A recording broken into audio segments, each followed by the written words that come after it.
Hello guys, welcome back to my channel. I know it has been a little while since I've vlogged or really done anything. Today's video is not a vlog. I thought I would sit down and show you guys, kind of walk through how I plan.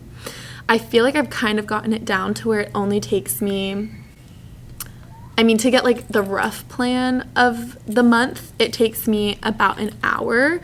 And that's just like planning like overall like what I'm going to be doing, and then later on when I have time I'll kind of like go back and like look at the lesson, look at the topic, see if there's any supplemental things that I want to pull, but kind of just like I always start getting my head wrapped around what I'm doing. And I've had a couple comments like asking how I plan and how I manage to get through this.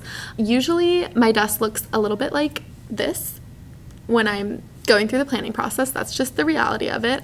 It's literally a disaster and a complete mess because I need to make copies, I need to plan for the week, I have like 3 different books that I'm looking at all at the same time, and so it's a bit of a mess. And then I always have my to-do list, so I figured I'd do this more as like a structured video to really give you guys a good idea on how I do this. The very first thing that I do is I make a huge to-do list. So actually my to-do list today doesn't look as long as normal, but each thing is going to take me a little while. So I have, the first thing is March planning. So I need to plan for this next month coming up. My March newsletter, because that needs to be sent out next week. And then I have PMPs, which are progress monitoring plans. So I just need to update those and take some kids off of them and send those home. And then I got a new student this week, and so I need to create like their login. Anyways, after that, the next thing on my list are my March slides. So something that I do, which I started doing after I observed a couple more people in my team, is making Google Slides for every single day. And so I categorize it based off of each week, and then each month has like a theme background. So February's theme was Valentine's Day, obviously, so it looks cute. And it seems like it would take a long time to do these, but basically I just copy and paste and then just change like the topics of what we're doing. So once you create like the shell, it doesn't take that long. The last thing I need to do is update Google Docs for basically like data checks, just to make sure that I have all of that submitted. Now, how do I have time for all of this? Okay, because it's a lot to do. Here's the thing, like if I look at previous lists I have, there are things that I will not get done, and I make prioritized lists. So I kind of just like brain dump all of the things that I need to get done, and then I'll take a highlighter, any color, I have orange right here, so I'll highlight the things that like I need to get done today. So I need to get done today the computer logins because my kids have computer tomorrow, so that's something that I would highlight. And then like what's another really important thing that I need to get done today is planning. So because next week is already getting into March, so I would highlight planning. So really I only have these 2 things that I must prioritize to get done, and if I get done like the rest of them, that would be great.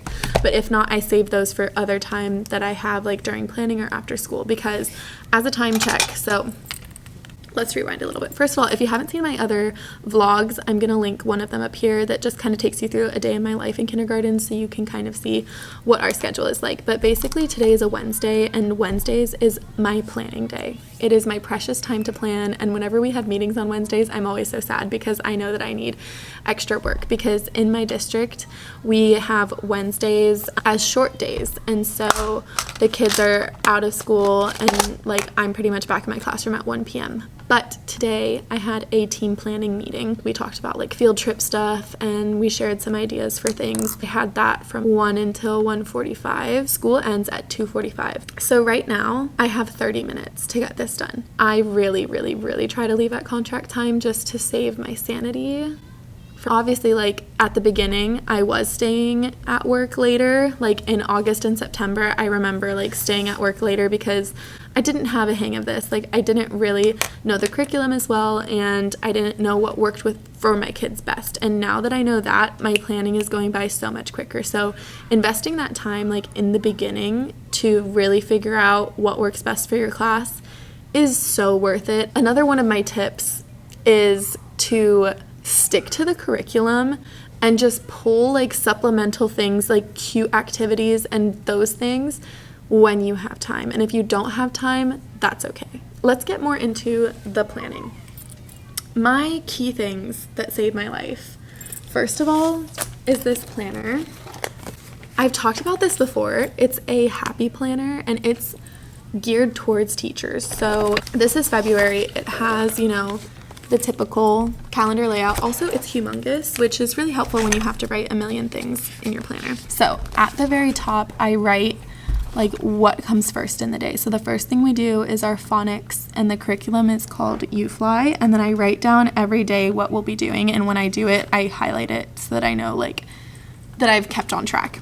And then the second spot I have reading, and then math, and then social studies, science, and then extras. Extras are like if there's an event going on at school, if I need to remember something specific like a fire drill or anything like that. And as you can see, like we are a little bit behind in math, so today I should have done their test, but I decided to take an extra day of review, and so the test will get pushed and I'll just highlight whatever I get done, because you have to be flexible like that as a teacher, and that's also why everything is written in pencil. The only time I use pen is like the big calendar part. Things change so much, like you never know when a lesson is gonna flop and you have to redo it. Next week we have our short vowel review, and then our short vowel advanced, and then we have a phonics quiz. And then for reading, we do Unit 8, and I just put that they're doing their workbook pages because I have access to all of their workbook stuff online, and it's usually just a story, and then they answer some questions and fill it out. So it's not really, I don't really feel the need to be like looking at it and being like, okay, what am I going to do? Because I can just do it like with them. And then for math, math is the one where I actually look at those lessons and I'm like, okay, what are we doing? When do I need to use manipulatives? When do I need to be supplementing for them? I put the lesson number and the title of the lesson so that I know what we're focusing on. Social studies and science for this week, we have an event that's Read Across America.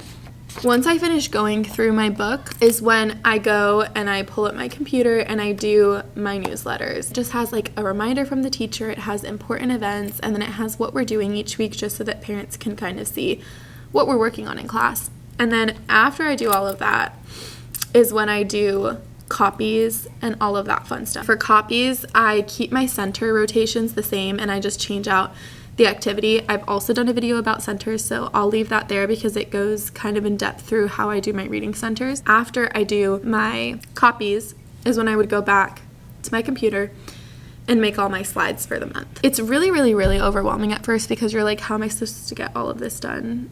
And you kind of feel all over the place, but once you get into a rhythm of doing things your own way, then you figure it out. Like the way that I'm showing you right now is not like the end all, like this is the way that you have to do your planning, but maybe it'll give you some ideas and help you figure out how to cut out all of this planning time. And also I would definitely suggest like asking your team leader or asking some people for things that they have, because a lot of teachers that have been teaching for like 5+ years, they reuse a lot of the things that they've used before. They have activities that they can give to you that you literally just have to make copies of, and then you're set for that planning. If you're wondering like what other additional resources I use for planning, for fun stuff, I will not lie to you, I use Teacher Pay Teachers. We're not supposed to, okay? So take that as you will. I'm just gonna sit here and kind of get through as much planning as I can until 2:45, and if I don't finish, I will do it at home instead of being here, because I feel like having that separation from the classroom and like just leaving this space is helpful, because when you're here all day, it's like it's a lot to handle.